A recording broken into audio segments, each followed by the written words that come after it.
ఇప్పుడు ఇట్లా ఇంత గలీజ్గా ఉంటే దోమలు కూడా అన్నం మీద ఆలితే పిల్లలకు రోగాలు కూడా రావా? పిల్లలు కూడా ఇట్లా ఆడుకోవడానికైనా ఇబ్బందిగా ఉంది. వర్షం వస్తే అసలు ఇక్కడ చెరువు లాగానే ఉంటది మొత్తం. ఏమేట్లా అసలు మోరీలు కూడా తీస్తలేరు ఇక్కడ.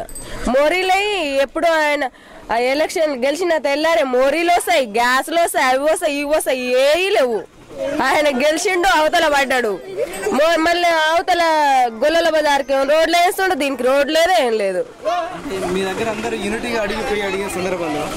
ఎవరు అడుగుతారు? ఆయననే సర్పంచ్ మన వచ్చి చూసిపోయిండు.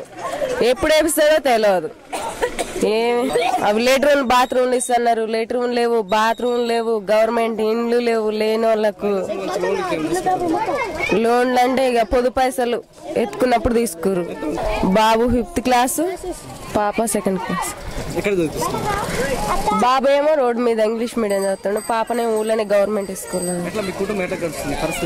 ఎట్లా కూల్ పని, ఇక సెల్కలు లేవు, మాకు భూములు ఏం లేవు. ఏం పనులు అంటే ఇక కట్టెలు కొట్ట, పత్తేరా, గవి పని. రోజు 300 200 గంతే వస్తుంది. చేసుకున్నా కొద్ది వచ్చింది. అప్పుడు వచ్చింది 10 ఏళ్ల కింద వచ్చింది. అప్పుడు ఏమి ఇచ్చారు? ఒక 50,000 40,000 ఇచ్చారు, అంతే.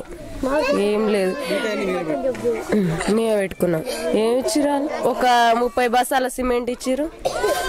స్లాబ్కే సరిపోయింది వాళ్ళు ఇచ్చింది. మేమే పెట్టుకున్నాం. 2 లక్షలు అయినాయి 2 రూమ్లకి. ఒక 40,000 ఇచ్చిరు. మొత్తం మేమే పెట్టుకున్నాం.